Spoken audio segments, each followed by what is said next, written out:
Pour les fonctions polynômes qui sont définies sur R, il n'y a que ces deux limites qu'on doit calculer. C'est moins infini et plus infini. Ces deux seulement, c'est qu'on doit calculer. Maintenant, pour déterminer la limite à l'infini d'une fonction polynôme, je m'intéresse juste du monôme de plus haut degré. Polynôme, ça veut dire plusieurs monômes. Donc, je regarde parmi ces monômes, le monôme de plus haut degré.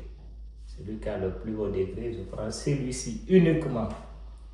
Et à partir de lui, je calcule la limite de la fonction. Le résultat que le monôme là va me donner, c'est le même résultat pour la fonction.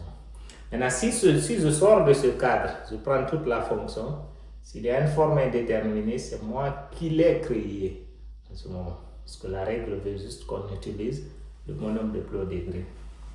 Donc, je prends la limite lorsque x tend vers moins infini de la fonction f d'x. C'est comme ça s'écrit et c'est comme ça se lit. Limite lorsque x tend vers moins infini de f d'x égale. Je prends la limite lorsque x tend vers moins infini. Je m'intéresse juste au monôme de plus haut degré qui est moins 2x carré. Juste ça. Donc partout où il y a x, je remplace par ça. Partout où il y a x.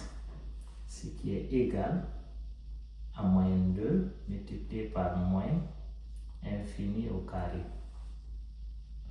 Le moins au carré c'est plus. Infini fois infini, ça donne infini.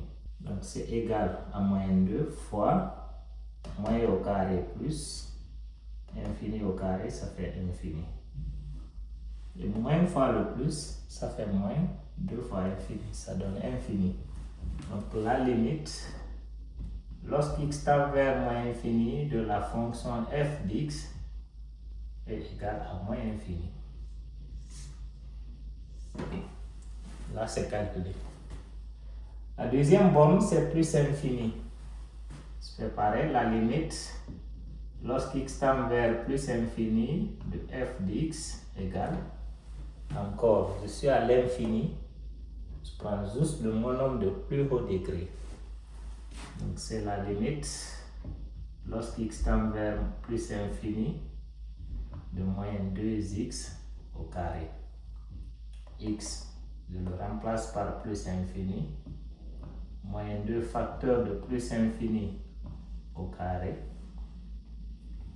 égale à moins 2 facteurs, plus au carré c'est plus, infini au carré ça fait infini. Donc moins fois plus ça fait moins.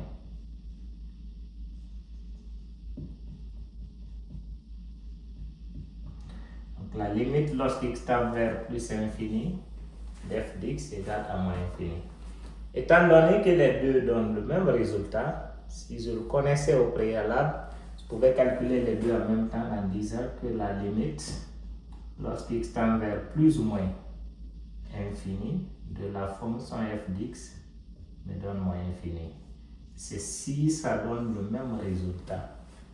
Si ça ne donne pas le même résultat, ici plus infini, là moins infini, je ne peux pas dire x tend vers plus ou moins infini d'f d'x égale à plus ou moins infini. Non, ça c'est incorrect. Donc à ce moment, il faut les détacher, faire chacune à part.